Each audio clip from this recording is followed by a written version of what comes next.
கேட்குது. ஓகே. அப்போ அந்த டெலிகிராமில் இந்த ஒரு நியூஸ் வந்திருந்தது. அப்போ அவனுடைய சிக்னேச்சர் இருந்தது. மற்றும் செய்தி என்ன இருந்ததுன்னா, மம்மா மாத்தேஸ்வரி ஸ்தூல உடலையிலேருந்து பிரிஞ்சிட்டாங்க, இறந்து விட்டார்கள் அப்படின்னு ஏதோ ஒரு டைம் இருந்தது. நத்திங் நியூ, எதுவும் புதிதல்ல, ட்ராமா அப்படின்னு வந்திருந்தது. இந்த மாதிரி அவங்களுடைய டெலிகிராம் வந்திருந்தது. அப்போ நாங்கள் உடனே யோகாவில் உட்காந்தோம். பிறகு அதுக்கப்புறமா நெக்ஸ்ட் இயர் நாங்கள் மறுபடியும் பாரதத்துக்கு வந்தோம். அப்போ என்ன தாட் இருந்ததுன்னா, 64 சரி நல்ல வேளை நாங்கள் மம்மாவை பார்த்துட்டோம், இப்போ 66 ஆயிடுச்சு, இப்போ தெரியலையே இதுக்கப்புறம் பாபாவோடது இதுக்கப்புறம் என்ன ஆகும் தெரியலையே, அதனால் கண்டிப்பாக நம்ம வந்து மதுபன் போகணும் அப்படின்றது. ஸோ அதனால் நாங்கள் அந்த நேரத்தில் மறுபடியும் அபுக்கு போனோம். அந்த டைமில் பாபா வந்து ரொம்ப சந்தோஷப்பட்டார்.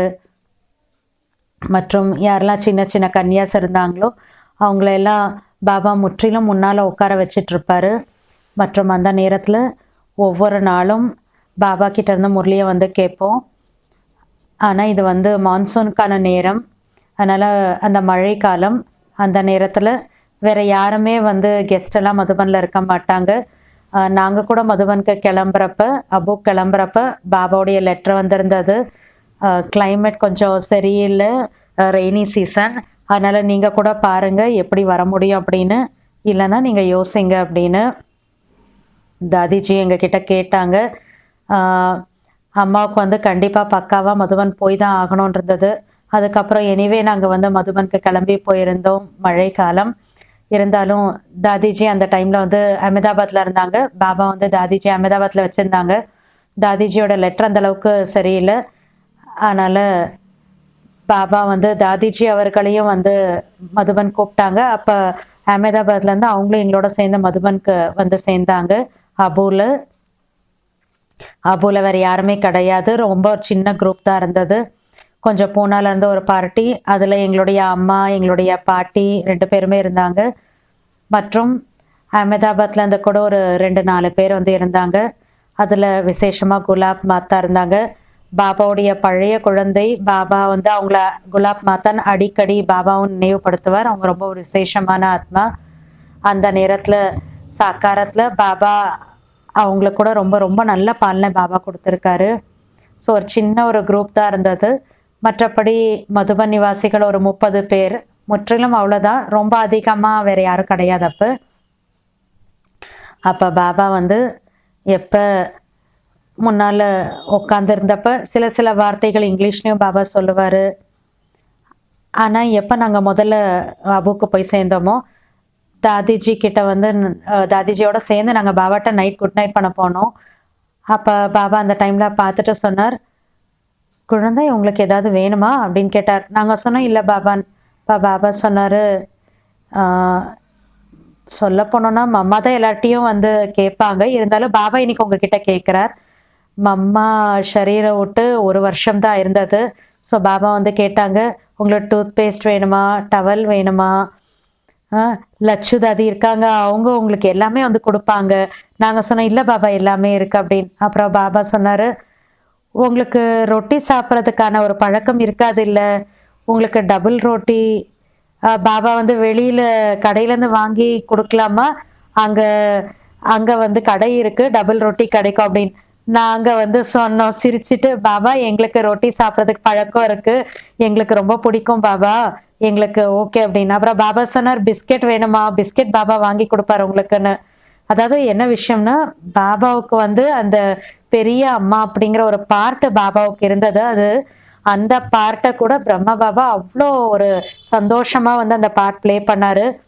ஸோ ரொம்ப அன்பாக ஒவ்வொரு ஆங்கிள்லேயும், வெறும் முரளி மூலமாக மட்டும் பாலனா கிடையாது, ஆனால் நடுவில் சில டைமில் காலையில், சில டைமில் சாயந்தரமாக பாபா கூப்பிட்டு வந்து எங்களோடலாம் உட்காருவார்.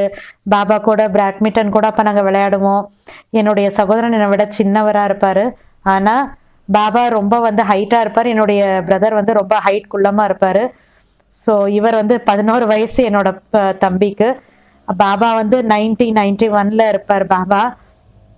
அப்போ அந்த நேரத்தில் பாபா அவ்வளோ ஹைட்டு, நீளமாக இருப்பார். ஃபர்ஸ்ட் பாபா அப்படி ஷட்டில் காக் பண்ணால் போதும், ரொம்ப தூரம் வரைக்கும் அது போயிடும். அப்போ பாபா வந்து ஜெயிச்சிருவார்.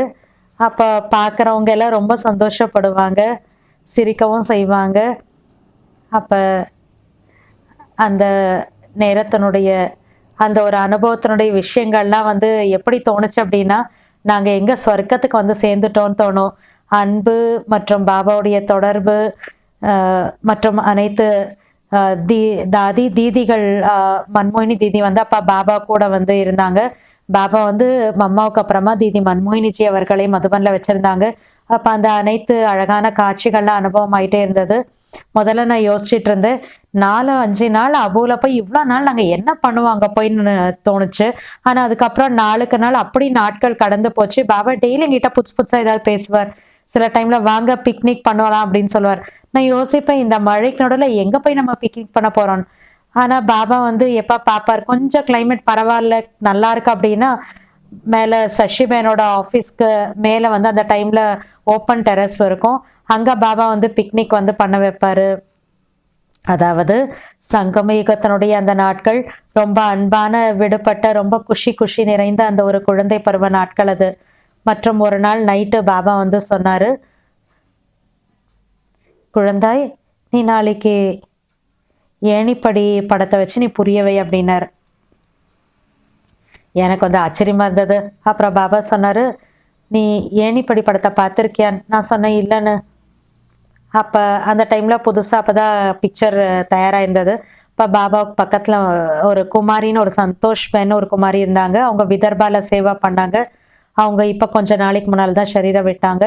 ஸோ அவங்களுடைய அயல் மேபி என்னை விட 1 வருஷம் 2 வருஷம் பெரியவங்களா இருப்பாங்க, ஈக்குவலாக தான் இருப்போம். ஸோ அப்போ அந்த சந்தோஷ் கன்னியா இருந்தாங்க. அவங்க என் பக்கத்தில் தான் உட்காந்துருந்தாங்க. அவங்க கிட்ட பாபா சொன்னார், நீ நாளைக்கு உங்களுக்கு புரிய வைன்னு. அப்போ பாபாவுடைய கிச்சன், பாபாவுடைய ப்ரைவேட் கிச்சன் இருந்தது. நம்ம இந்த காலத்துல எல்லாம் செருப்பு விடுறோம் இல்லைங்களா, அந்த இடத்துல ஒரு சின்ன ஒரு இடம் வந்து இருந்தது. பாபாவுடைய கிச்சன் பார்த்தீங்கன்னா எப்படி இருக்கும், ரொம்ப சிம்பிள். ஒரு சின்ன ஒரு குழாய் இருக்கும், அங்கே காயெல்லாம் கழுவலாம், அங்கே தண்ணி கிடைக்கும், ஒரு சின்ன ஒரு ஸ்டவ் இருந்தது, அவ்வளோதான் பாபாவுடைய கிச்சன். ஏன்னா பாபாவுடைய அந்த காய் கூட இத்தினோண்டு தான், தாலும் இவ்வளோதான், பருப்பும் சாப்பாடு கூட சாதம் கூட இத்தினோண்டு தான், ரொட்டி இவ்வளோதான். அது அந்த பூரி கூட ரொம்ப சின்னது, பெருசு கூட கிடையாது, ரொம்ப சின்ன பூரி வந்து அந்த அளவுக்கு சின்னதாக தான் ரொட்டி வந்து பாபாவுக்கு தயாராகும். ஸோ அதனால் பாபா அந்த சந்தோஷ் கன்யாவை பார்த்து சொன்னாங்க, நீ வந்து இவங்களோட ஹெல்ப் வாங்கிக்கோ அப்படின்னாங்க. அப்போ நிறைய ஒன்றும் அங்கே செய்யறதுக்கு ஒன்றும் இருக்காது. ஆனால் அவங்க ரொம்ப அன்போட ஞானத்தினுடைய சிட்சாட் வந்து பண்ணுவாங்க. மற்றும் ஒரு நாள் நாங்கள் ஏதோ சிட்சாட் பண்ணிகிட்டு இருந்தோம். அப்புறம் நாங்கள் பார்த்தோம், முதல்ல கவனம் போல் நாங்கள் கீழே தரையில் உட்காந்து தான் ஏதோ ஒன்று செஞ்சிட்டு இருந்தோம், ஏதோ விஷயத்த பேசிகிட்டு இருந்தோம். திடீர்னு இப்படி திரும்பி பார்த்தா அப்படியே பாபா அங்கே வந்து நின்றுட்டுருக்கார், மற்றும் பாபா பார்த்துட்ருக்கார், மற்றும் பாபா குஷி அடைகிறார். குழந்தைகள் தங்களுக்குள்ளார நல்ல ஞானத்தினுடைய சிட்சாட் பண்ணிட்டு இருக்காங்க. அதே சந்தோஷ் கன்யாவை பார்த்து பாபா சொன்னாங்க, நீ நாளைக்கு உங்களுக்கு புரியவே. அப்போ அவங்க இந்த ஏணிப்படி படத்தில் எனக்கு புரிய வச்சாங்க. ரொம்ப ஈஸியாக தான் இருந்தது. ஏன்னா மரம் மற்றும் சக்கரத்தினுடைய விஷயங்கள் குழந்தை பருவத்திலேருந்தே கேள்விப்பட்டிருக்கேன். அந்த நேரத்தில் ஹிந்தியில் எல்லாமே எழுதியிருந்தது, அது என்னால் படிக்க முடியல. ஆனால் என்ன பிக்சர் இருந்ததோ அது ரொம்ப கிளியராக இருந்தது. அப்புறம் பாபா வந்து சொன்னார், சரி மேபி நீ இங்கிலீஷில் வேணா சொல்லு, ஏன்னா ஹிந்தி அவ்வளோ நல்லா எனக்கு வந்து வராது, கொஞ்சம் கம்மியாக தான் வரும் ஹிந்தி. அப்போ பாபா சொல்வார், பாயிண்டர் ஒரு குச்சி இருக்கு இல்லையா, அந்த குச்சியை வச்சுட்டு நீ வந்து பாயிண்டர் வச்சுட்டு புரிய வைனார். ஸோ அன்றைக்கி நாள் நைட்டு 8:15 எல்லாருமே ஹிஸ்ட்ரி ஹாலில் வந்து கேதர் ஆனாங்க. ஹிஸ்ட்ரி ஹாலில் தாய்மார்கள் சைடில் என்ன கத்தி இருக்குமோ அது பாபாவோட கத்தி, சகோதரர்கள் சைடில் இருக்கக்கூடிய கத்தி வந்து மம்மாவுடைய கத்தி, ரெண்டுத்துக்கும் நடுவில் இன்னொரு கத்தி இருக்கும். வேறு யாராவது ஒரு சிஸ்டர் இருக்காங்க, சகோதரி, இல்லை நைட் கிளாஸ் பண்ணுறாங்க அப்படின்னா அவங்களுக்காக வந்து அந்த கத்தி இருக்கும். ஸோ அங்கே வந்து ஸ்டாண்டில் வந்து பிக்சர் வந்து வச்சுட்டாங்க. அந்த குச்சியை கொடுத்துட்டு என்கிட்ட வந்து புரிய வைனாங்க. நான் வந்து இங்கிலீஷில் புரிய வச்சுட்டு இருந்தேன். எனக்கு தெரியும் தாதா விஸ்வக்லோருக்கு இங்கிலீஷ் தெரியும், விஸ்வரத்தனுக்கு இங்கிலீஷ் தெரியும், சந்திரஹாஸ் தாதாவுக்கு வந்து கொஞ்சம் இங்கிலீஷ் தெரியும். மற்ற வேறு யாருக்குமே இங்கிலீஷ் வந்து தெரிஞ்சவங்க கிடையாது. அதனால நான் கொஞ்சம் ரொம்ப லைட்டாக லேசாக இருந்தேன். ஓகே, என் மூலமாக ஏதாவது தப்பு நடந்தால் கூட அவ்வளோ யாருக்கும் புரியாது அப்படின்னு. இந்த 3 தாதாஸ் தான் இருந்தாங்க, அவங்க புரிஞ்சுப்பாங்க, மற்றவங்களுக்குலாம் புரியாதுன்னு நான் தைரியமாக இருந்தேன். நான் அப்படியே அந்த குச்சியை வச்சு படத்தை புரிய வச்சேன். அப்புறமா அந்த படத்தை விட்டுட்டு நான் வந்து சபையை எப்போ பார்த்தேனோ அப்போ பாபா அந்த ஹிஸ்ட்ரி ஹாலில் பேசேஜ் இருக்கு சைடில், ஸோ அந்த இடத்துல நின்றுட்டுருக்காரு. அந்த ஜன்னல் வழியாக வந்து என்னை பார்த்துட்டே வந்து கேட்டுட்ருக்கார். பாபாவுக்கு தெரியும், பாபா ஹிஸ்ட்ரி ஹாலுக்குள்ளே வந்தாருன்னா நான் வந்து அமைதியாகிடுவேன், நான் அப்படியே வெக்கப்படுவேன். அதனால் பாபா வெளியில் நின்று என்னை பார்த்துட்டே கேட்டுட்டு இருந்தார் நான் என்ன சொல்கிறேன்னு. அப்புறம் பாபா உள்ளே வந்தார். நான் அப்புறம் முடிச்சுட்டு அதுக்குள்ளே முன்னால் உக்காந்துட்டேன். அப்போ பாபா அதே நேரத்தில் உடனே சொன்னார், ரொம்ப நல்லா செஞ்ச குழந்தை, ரொம்ப நல்லது. மற்றும் நான் நினச்சேன் பாபா எல்லாருக்கும் இப்படி தான் சொல்லுவாரா இருக்கும், ஏதோ கொஞ்சம் நஞ்சம் அப்படியே அப்ரிஷியேட் பண்ணுவார், கொஞ்சம் நல்லா பண்ணால் பாராட்டுவார் தானே அப்படின்னு நினச்சேன். ஆனால் அடுத்த நாள் பாபா வந்து இந்த முரளியை வந்து சொன்னார். ஜோதிபேன் இப்போ சொன்னாங்களே அந்த முரளி சொன்னார் பாபா. அதில் இன்னொரு விஷயம் பாபா சொல்லியிருந்தாரு. எப்போ வந்து இதெல்லாம் நீ எங்கேருந்து கற்றுட்டு வந்த அப்படின்னு என்கிட்ட கேட்டாங்கன்னா அப்போ இந்த குழந்தை சொல்லும், கொஞ்சம் வருஷத்துக்கு அப்புறமா 1970 ஜோதிபேன் சொன்னாங்க இல்லையா ஒரு கதை. அதாவது எந்த இடத்துல அவங்க ஃபஸ்ட்டு வந்து லெக்சர் பண்ணுறதுக்கான சான்ஸ் கொடுத்தாங்க. ஸோ அந்த இடத்துல ஒரு தாய்மார் எந்திரிச்சு நின்று இதே கேள்வி தான் என்னை பார்த்து கேட்குறாங்க. எனக்கு உடனே அந்த சீன் ஞாபகம் வந்துச்சு. அப்புறம் நான் அதே வந்து பதில் சொன்னேன். ஆமாம், அபோல பகவான் இந்த ஞானத்தை கொடுத்துட்ருக்காருன்னு நான் சொன்னேன். அப்போ பாபா எந்த மாதிரி வந்து பேசிகிட்டு இருந்தார் அப்படின்னு பார்த்தா, நான் நினச்சிட்டு இருந்தேன் பாபா எனக்கு தைரியம் கொடுக்குறாருன்னு. ஆனால் இது உண்மையிலேயே வருங்காலத்தினுடைய விஷயத்த பாபா முன்னால் சொல்லிட்டு இருக்கார் அப்படிங்கிறத பாபா சொன்ன டைமில் எனக்கு வந்து புரியல. ஏன்னா எனக்கு எதுவும் லட்சியமும் கிடையாது. நான் வந்து பிராமண வாழ்க்கையை வந்து உருவாக்கிக்கணும், பிகே லைஃப் வேணும். ஆமாம், ஆனால் மதுபனோட அன்பு, பாபாவுடைய அன்பு அதெல்லாம் வந்து ரொம்ப பிடிச்சிருந்தது. நான் ஒரு தனி உலகத்தில், புது உலகத்தில் இருந்த மாதிரி எனக்கு இருந்தது. பிறகு நம்ம வந்து பாபாட்டந்து விடை பெற்று சென்ட் ஆஃப் வாங்கிட்டு போயிட்டு இருந்தோம்.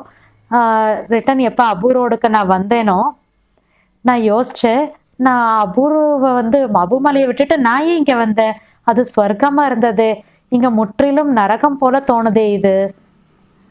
அபூரோட ஸ்டேஷன் அந்த நேரத்தில் ரொம்ப ரொம்ப நீங்கள் யோசிச்சு பாருங்கள், இவ்வளோ வருஷத்துக்கு முன்னால் எப்படி இருந்திருக்கும் ஸ்டேஷன்.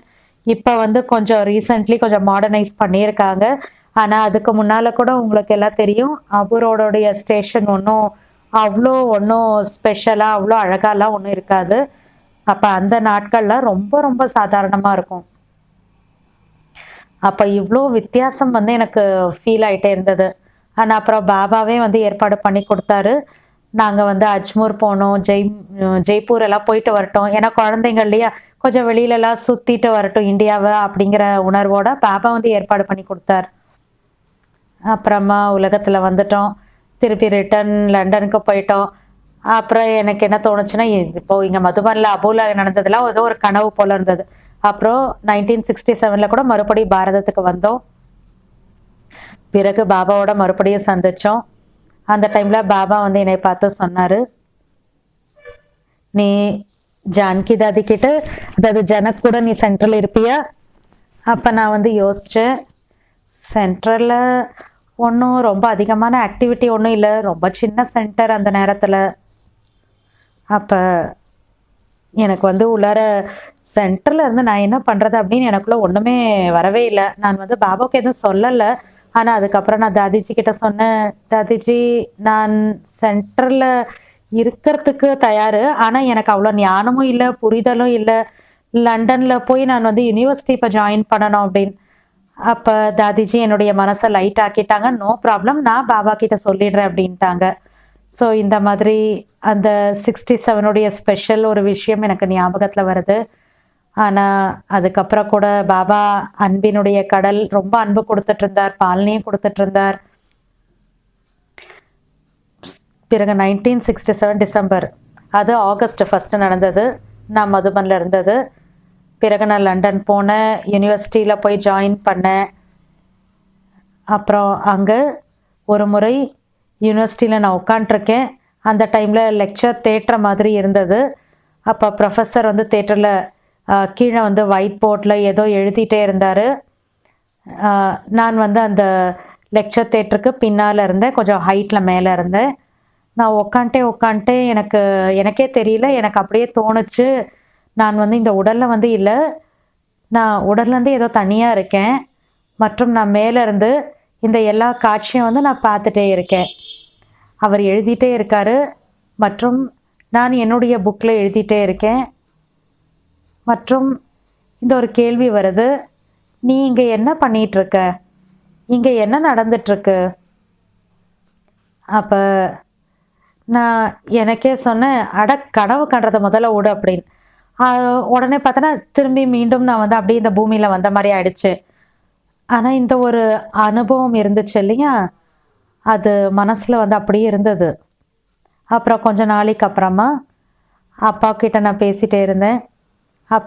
அப்பா ஒரு நல்ல விஷயத்த சொன்னார். நீ உன்னுடைய வேரை பற்றி, உன்னுடைய ஜடமான வேர்களை பற்றி உனக்கு தெரியல. வெளியில் இருக்கக்கூடிய உலகம் வந்து பார்த்தோன்னா நீ ஃபாரினில் இருந்திருக்க, அதனால் உனக்கு வெளி லைஃப் தான் தெரியுது. உன்னுடைய வேர் பகுதி உன்னோடது என்ன, சப்கான்ஷியஸ் என்னன்னு உனக்கு தெரிஞ்சிடும். உன்னுடைய வேர் பகுதி, உன்னுடைய உண்மையான நிலையை நீ வந்து கொஞ்ச நாள் பாரதத்தில் இருந்து தெரிஞ்சுக்கணும் அப்படின்னு எங்கள் அப்பா சொன்னார். அப்போ எனக்கு நிறைய ஃப்ரெண்ட்ஸு, கசின்ஸு, சொந்தக்காரங்கெல்லாம் ஃபாரின்ல இருந்து, அதாவது இந்தியாவில் எனக்கு இருந்தாங்க. இப்போ நானும் சந்தோஷப்பட்டேன். நான் டிசம்பரில் இந்தியாவுக்கு வந்தேன். நான் என்னுடைய பாட்டிக்கிட்ட இருந்தேன், அம்மாவும் கூட இருந்தாங்க பூனாவில். ஸோ நானும் இந்தியாவுக்கு வந்துட்டேன் டிசம்பரில்.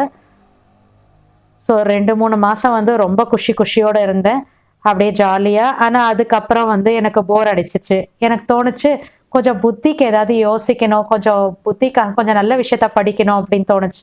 அப்போ எனக்கு தாட் வந்துச்சு, நான் தாதிஜி கிட்ட போகலாம், தாதிஜி கிட்ட ஏதாவது போய் படிக்கலாம் அப்படின்னு தோணுச்சு. தாதிஜி கிட்ட போனேன். ஸோ மத்தியானம் ஒரு 12 மணி டைம் இருக்கும். எனக்கு கொஞ்சம் வந்து ஒரு தாட் இருந்தது, சென்டர் எங்கே இருக்குதுன்னு எனக்கு கொஞ்சம் ஐடியா இருந்தது. ஸோ கரெக்டாக அந்த ரூட்டில் நான் நடந்தேன். ரொம்ப அதிக தூரம்லாம் கிடையாது, ஒரு 15 மினிட்ஸ் தான் அந்த சென்ட்ரு. ஸோ நாங்கள் போய் சேர்ந்தேன். தாதிஜி தனியாக தான் இருந்தாங்க. இப்போ தாதிஜிக்கு வந்து ரொம்ப சர்ப்ரைஸாக இருந்தது, நீ எப்படி இங்கே வந்து சேர்ந்த அப்படின்னு. தாதிஜிக்கு தெரியும் நான் பாரதத்தில் இருக்கேன்னு, ஆனால் நான் சென்டருக்கு போகவே இல்லை. இப்போ தாதிஜி வந்து ரொம்ப என்னை பார்த்து சந்தோஷப்பட்டாங்க. தாதிஜி சொன்னாங்க, உனக்கு எதாவது சொல்லமா இல்லை நான் எதாவது சொல்லவா? நான் சொன்னேன், தாதிஜி நீங்கள் சொல்கிறத கேட்க தான் நான் வந்திருக்கேன். அப்போ தாதிஜி அப்புறம் எனக்கு வந்து சொல்ல ஆரம்பித்தாங்க. தாதிஜிக்கு டச்சிங் வந்து சொல்லுங்கள், இல்லை வேறு என்ன சொல்லுங்கள். ஆனால் தாதிஜிக்கு டச்சிங் வந்து கிடச்சிருச்சு.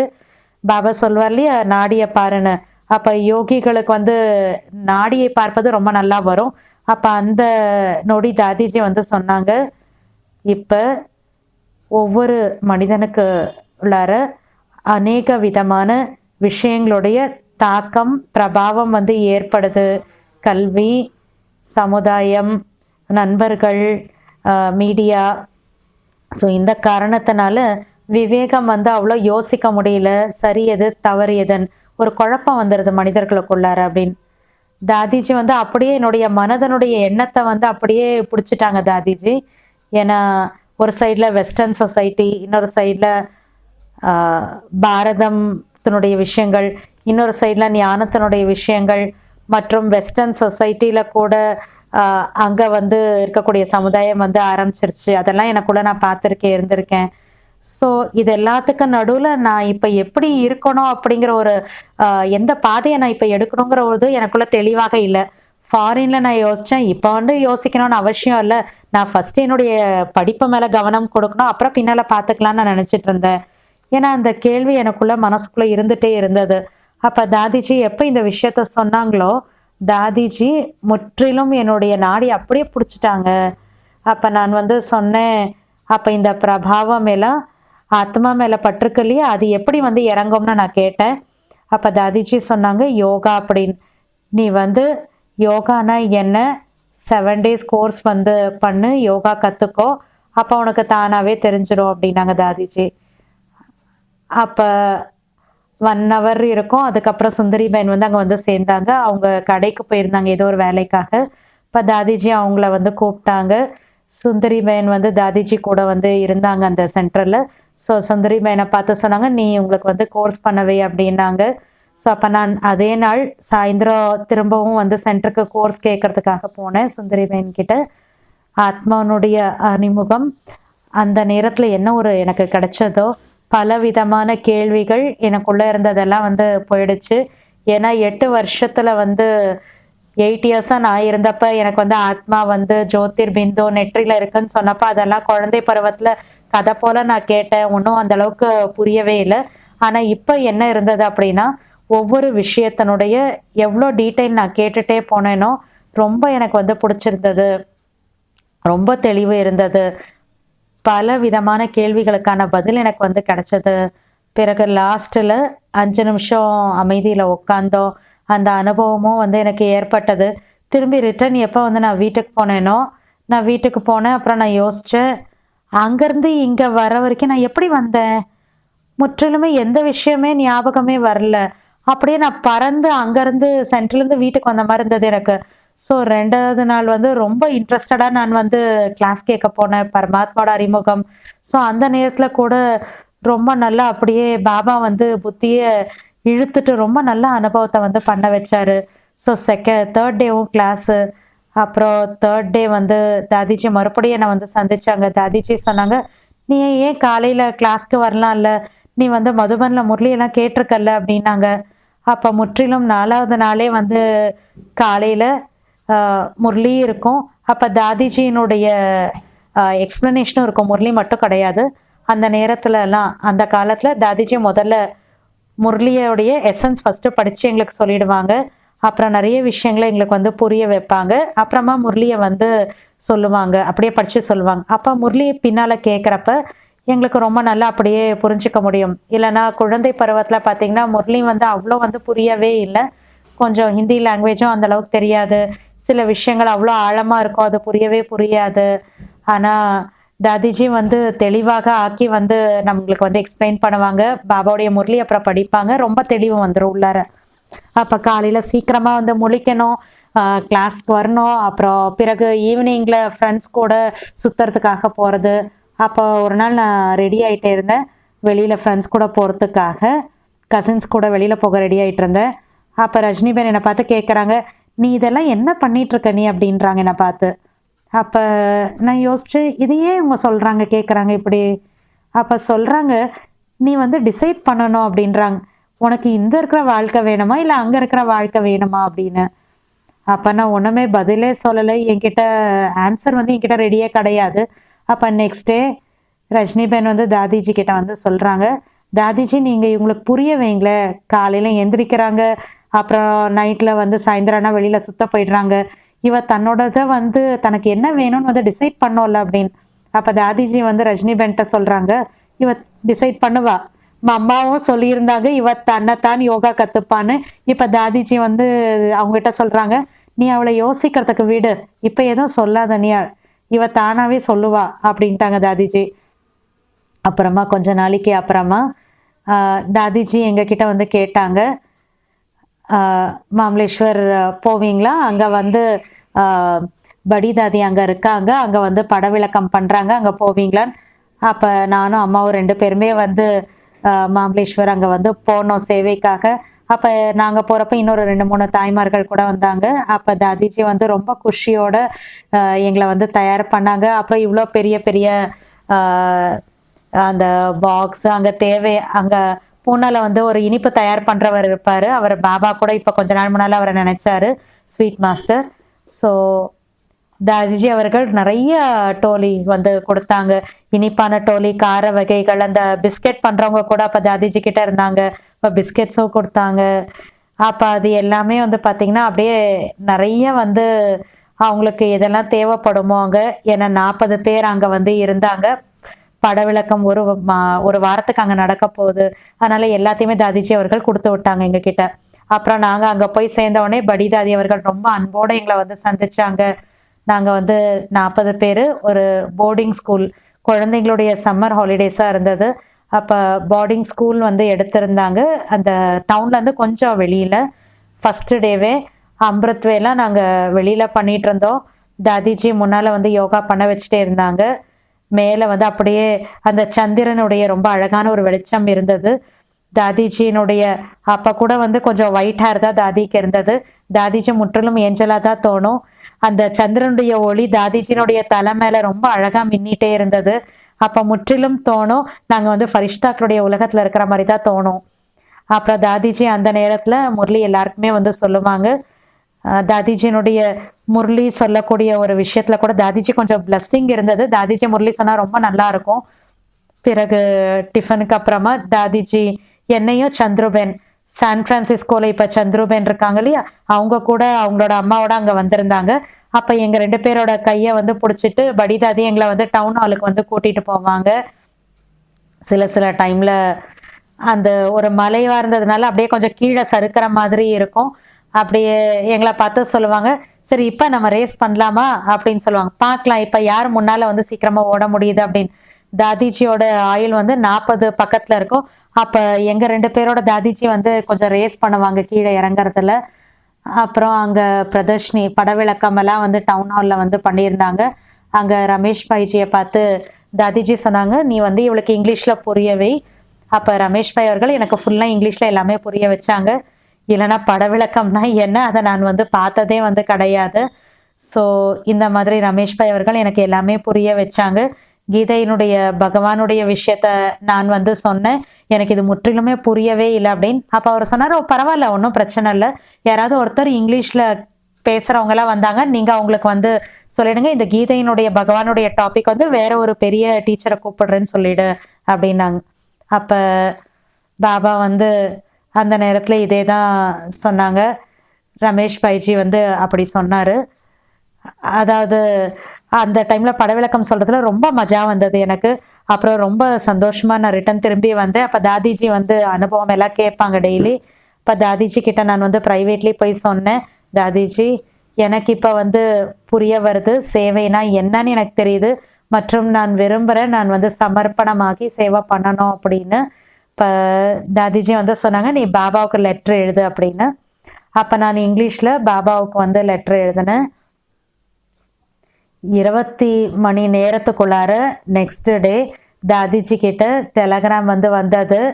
டெலகிராமில் இந்த விஷயம் வந்து இருந்தது, நீ வந்துட்டு மதுபனில் பாபாவை வந்து சந்திச்சு பேசு, ஜானகி தாதி வராங்க, அவங்க கூட வந்து நீ பேசு அப்படின்னாரு. ஸோ 2 வாரத்துக்கு அப்புறமா தாதி போக வேண்டியதாக இருந்தது மதுபனுக்கு. அப்புறம் அந்த டைமில் நாங்கள் தாதியோட மதுபனுக்கு போனோம். அது வந்து ஜூன் மாதமாக இருந்தது. பெரிய ஒரு குரூப் இருந்தது. அதாவது 100 பேர் மதுபனில் இருந்தாவே அதுவே ஒரு பெரிய குரூப்புன்னு தான் நாங்கள் வந்து நினைப்போம். அப்போ ஏன்னா இருக்கிறதுக்கு வந்து அந்த அளவுக்கு வந்து வசதி கிடையாது, இருக்க இடம் கிடையாது. ஸோ அந்த டைமில் பாபாவை வந்து எப்போ சந்தித்தோமோ, பாபா வந்திய அந்த ஒரு விஷயம் சொன்னார், நீ நாளைக்கு வந்து சந்தி அப்படின்னு. ஸோ நெக்ஸ்ட் டேயில் வந்து காலையில் 10 மணிக்கு வந்து அந்த குடியில் பாபா வந்து கூப்பிட்டார். அப்போ அந்த டைமில் அந்த காலத்தில் இந்த குடில் வந்து பார்த்திங்கன்னா இப்போ இருக்கிற மாதிரி கிடையாது. அந்த டைமில் இருந்த குடில் வந்து பார்த்திங்கன்னா இன்னும் கொஞ்சம் சின்னதாக தான் இருக்கும். மற்றும் ஃப்ரெஷ்ஷான அந்த வாழை இலைகளை வச்சு இருந்தது. கீழே தான் கான்க்ரீட் பேஸ் இருந்தது, மேலே வந்து வாழைப்பழ இலைகள் தான் அந்த இருந்தது. குடிசை மாதிரி இருந்ததுன்றாங்க. ஸோ அந்த டைமில் பாபா வந்து கேட்டார், குழந்தை அவனோட மனசில் என்ன இருக்குது அப்படின்னு சொல்லுன்னு. அப்போ பாபாட்ட நான் சொன்னேன், பாபா நான் சமர்ப்பணமாக விரும்புகிறேன்னு. இப்போ பாபா என்னைய பார்த்து சொன்னார், இது பாபாவுக்கு முதல்லயே தெரியும் அப்படின்ட்டார் பாபா. ஸோ அந்த சீன் வந்து எனக்கு ஞாபகம் வந்தது. நீ வந்து ஒரு ஸ்பிரிச்சுவல் டீச்சர் ஆவன் பாபா முன்னால் சொன்னது எனக்கு ஞாபகம் வந்துச்சு. அப்புறம் பாபா வந்து அப்புறமா சொன்னார், நீ எங்கே இருக்க விரும்புகிற? நான் சொன்னேன், எங்கே பாபா சொல்கிறாரோ நான் அங்கே இருக்கிறதுக்கு நான் தயாராக இருக்கேன் அப்படின்னு சொல்லிட்டேன். பிறகு அம்மா வந்து சொன்னாங்க, பாபா நீங்கள் எனக்கு வந்து சொன்னீங்க வீட்டில் இருந்துட்டு யோகா பண்ணுன்னு சொன்னீங்க, அப்போ என்ன ஜெயந்தி கூட வீட்டில் இருந்துட்டு யோகா பண்ணிட்டோம் சேவா பண்ணட்டும் அப்படி இருக்க முடியாதா என்னன்னு. அப்போ பாபா வந்து சொன்னார், குழந்தாய் உன்னுடைய கணக்கு வந்து உருவாயிடுச்சு, நீ வந்து வீடு இல்லறம் எல்லாமே உனக்கு இருந்தது, இவளுக்கு ஒன்றுமே குடும்பம்னு எதுவுமே இல்லை, இவ குமாரி, இவ பந்தனமற்றவளா இருக்காங்க. அப்போ பாபா வந்து அம்மாவை பார்த்து சொல்கிறாங்க, ஆமாம் நீ வந்து வீடு குடும்பத்தை பார்த்துக்கோ அப்படின்னு உன்னை பார்த்து சொன்னார், ஆனால் குமாரியை பார்த்து பாபா சேவை பண்ணுதான் சொல்லுவார். இப்படி பேசி பாபா வந்து ரஜினிபேன் எங்கள் அம்மாவையும் வந்து அமைதிப்படுத்திட்டாங்க. அப்புறம் பாபா சொன்னாங்க, நீ உன்னோட அப்பா கிட்டேருந்து ஒரு லெட்டர் எழுது. நான் வந்து சொன்னேன், அப்பா வந்து லெட்டர் எழுத மாட்டார், ஜெயந்தி வந்து சமர்ப்பணம் ஆகட்டும்லாம் எழுத மாட்டார் அப்படின்னு சொன்னேன்னா. ஆனால் பாபா சொன்னார், இல்லை இல்லை, நீ வந்து லெட்டர் எழுது, அவர் வந்து ரொம்ப செல்லமான ஒரு புத்திசாலி, அவர் புரிஞ்சுப்பார். அப்போ நான் வந்து பூனாக்கு ரிட்டர்ன் வந்துட்டு அப்பாவுக்கு லெட்டர் எழுதினேன். அப்புறம் அப்பா வந்து லெட்டர் எழுதுறார், ரிப்ளை பண்ணார், அப்பா நான் உனக்கு ஃப்ரீடம் கொடுக்குறேன், ஆனால் நான் உனக்கு இதுவும் சொல்கிறேன், நீ ஏன் வேறு ஏதாவது ஒரு நாட்டில், ஹாங்காங்கில், வேறு நாட்டில், அப்பாவுடைய தங்கச்சி வந்து ஹாங்காங்கில் இருந்தாங்க, ஸ்பெயினில் உங்கள் அப்பாவோட தங்கச்சி இருக்காங்க, அங்கெல்லாம் நீ எங்கேயாவது போயிட்டு வேறு ஏதாவது நீ இன்னும் நல்ல அனுபவம் பண்ணலாமே அப்படின்னு சொல்லிட்டு அப்பா எழுதினாரு. ஆனால் நான் ரிட்டன் திருப்பி பதில் எழுதினேன், இல்லை என்னோட மனசில் வந்து இதுதான் இருக்குது, நான் இங்கே பாபா கூட இருந்து அனுபவம் பண்ணோம். அப்புறம் நான் திருப்பி எழுதின உடனே அப்பா வந்து ஓகே பண்ணிட்டாரு. நான் பாபாவுக்கும் அந்த மெசேஜ் சொன்னேன். அப்புறம் பாபாவுடைய ரிப்ளை வந்தது, நீ உன்னோடது எல்லாத்தையுமே அங்கே வைண்ட் அப் பண்ணிவிட்டு பாபா கிட்ட வந்துரு அப்படின்னு. அப்புறம் நாங்கள் அக்டோபர் மாதத்தில் பாபா கிட்ட நான் போகிறதா இருந்தது. தாதிஜியோட உடல் அந்தளவுக்கு சரியில்லை. பாபாவோட லெட்டர் வந்தது, நோ ப்ராப்ளம், இது வீட்டோட குழந்தைகள் தான், ஸோ எங்கள் அம்மாவையும் என்னையும் வந்து நீ உங்களை அனுப்பி விட்டுரு, நீ அங்கேயே இரு, ரெஸ்ட் எடுத்துக்கோன்னு சொல்லிட்டார் பாபா தாதியை. அப்போ தாதி சொன்னாங்க, நீ சென்ட்ரலில் வந்து நைட்டு தங்கு, அப்புறம் இங்கேருந்து நீ காலையில் ட்ரெயினில் அபுக் போன்னு தாதி சொன்னாங்க. அப்போ நான் நைட்டில் வந்து சென்ட்ரலில் இருந்தேன். இப்போ நான் பார்க்குறேன் ஃபுல் டே தாதிஜி வந்து படுக்கையில் இருக்காங்க. அப்பலும் தாதிஜி கிட்ட யாரோ ஒருத்தர் இல்லாமல் ஒருத்தர், ஏதோ ஒரு அந்த நிர்வாக ரிலேட்டடாக யாரோ ஒருத்தர் வந்துட்டே இருந்தாங்க. அந்த கட்டில் படுத்துட்டு கூட தாதிஜி கம்ப்ளீட்டாக வந்து எல்லா விஷயங்களும் பண்ணிகிட்டே இருந்தாங்க. அப்போ அதை பார்த்த உடனே எனக்கு புரிஞ்சிச்சு, தாதியே என்னை இருக்கணும் அப்படின்னு சொன்னாங்கன்னு. இதெல்லாம் பார்த்து எப்படி தாதி செய்கிறேன் நான் கற்றுக்கிட்டேன். அப்போ நைட்டு தாதிக்கு பக்கத்தில் என்னை கூப்பிட்டாங்க, நான் போய் உட்காந்தேன். தாதிஜி எனக்கு 3 மந்திரங்கள் கொடுத்தாங்க.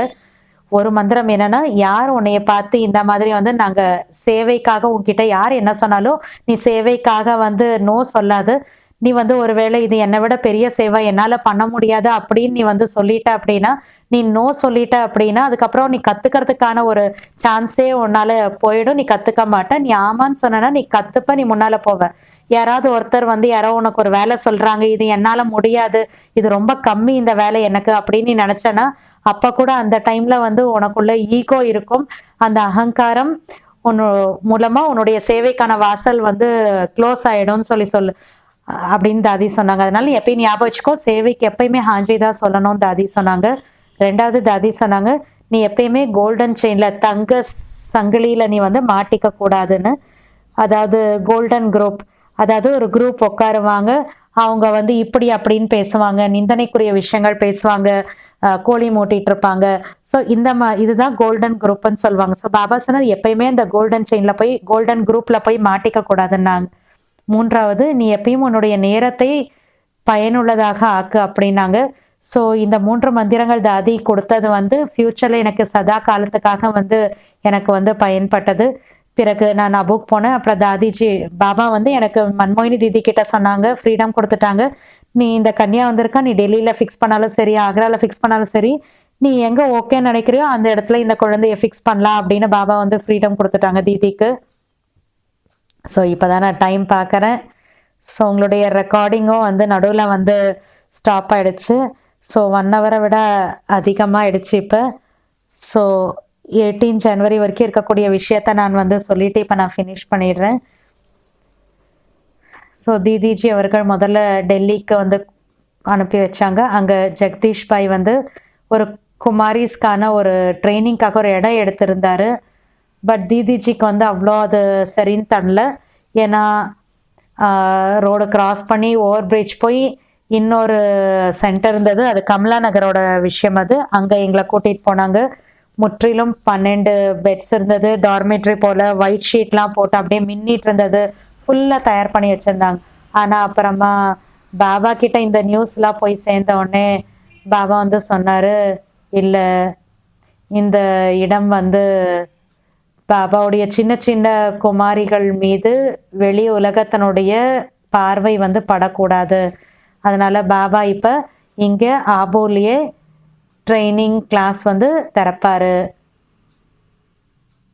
அப்போ அங்கத்தினுடைய விஷயம் வந்து முடிஞ்சு போயிடுச்சு. பிறகு ஆக்ராவில் புது மியூசியம் இருந்தது, மகேந்திரபாய் விம்லாபேன் இருந்தாங்க. அப்போ அங்கே ரொம்ப அழகான மியூசியம் வந்து இருந்தது. அப்போ அங்கே இருக்கிறதுக்கான சான்ஸ் கிடச்சது, நிறைய கற்றுக்க முடிஞ்சது, ரொம்ப நல்ல விஷயங்கள் இருந்தது, ட்ரைனிங் கிடச்சது. கதைகள் ரொம்ப நீளமாக வந்து இருக்கும். ஆனால் அதுக்கப்புறமா டிசம்பரில் நாங்கள் ஒரு பெரிய குரூப் ஆக்ராலேருந்து வந்தது, ஸ்டூடெண்ட்ஸோட பெரிய குரூப் வந்தது. அப்போ விமலாபேன் வந்து சொன்னாங்க, நீ என் கூட வா அப்படின்னு. அப்போ நான் வந்து போனேன். அப்போ அந்த நேரத்தில் பாபா என்னை ஒயிட் ட்ரெஸ்ஸில் பார்த்தாங்க. பிறகு பாபா வந்து செய்தி நியூஸ் எல்லாமே கேட்டாங்க. அப்போ பாபா ரொம்ப அன்பு பண்ணாங்க. அப்புறம் பாபா வந்து சஜஷன் கொடுத்தாங்க, ஜோதி குழந்தையை வந்து 66 67 கூட ஸ்கூலில் சந்திக்கிறதுக்கு போனேன், ஸோ இப்பயும் நீ போய் சந்திக்க போ அப்படின்னாங்க. அப்போ அவங்கள போய் சந்தித்தேன், அனுபவம் சொன்னேன். அப்போ அவங்களுக்கும் ஒரு தாட் வந்துச்சு, இந்த ஒரு அனுபவத்தை நான் பண்ணோன்னு. அப்போ பாபா வந்து எனக்கு ஃப்ரீடம் கொடுத்தாங்க. திரும்பியும் நான் வந்து ஆக்ரா குவாலியருக்குலாம் நானும் அவங்களும் போனோம், ஜோதி பேனும். அப்புறம் 18 ஜனவரி நைட் 2 மணிக்கு எங்களுக்கு வந்து மெசேஜ் கிடச்சது. நாங்கள் எல்லாரும் யோகாவில் உட்காந்தோம். அப்புறம் நெக்ஸ்ட் மார்னிங் அடுத்த நாள் காலையில் ஃபுல் நைட் வந்து யோகா நடந்தது. அடுத்த நாள் கிளாஸ்காரங்களாம் வந்தாங்க, அவங்களுக்கெல்லாம் மெசேஜ் கொடுத்தோம். ஆனால் எல்லோரும் யோகாலேயே உட்காந்துருந்தாங்க. அப்புறம் 8 மணிக்கு மகேந்திரபாய் வந்து கூப்பிட்டாரு, நாங்கள் போகிறோம் அபு, நீங்கள் வரீங்களா அப்படின்னாரு. அப்போ நாங்கள் 2 பேருமே சீக்கிரமாக தயாராகிட்டு நாங்கள் வந்து அபுக்கு போயிட்டோம். ட்ரெயினில் வந்து ஃபுல்லாக சைலன்ஸில் தான் உட்காந்துட்டு இருந்தோம். அப்புறம் நிறைய பேருடைய மனதிலெல்லாம் ஏதேதோ கேள்வியெல்லாம் இருந்தது. அப்புறம் அவங்க எல்லாம் அவங்களுக்குள்ள பேசிகிட்டு இருந்தாங்க, ஆனால் நாங்கள் சைலன்ஸில் தான் இருந்தோம்.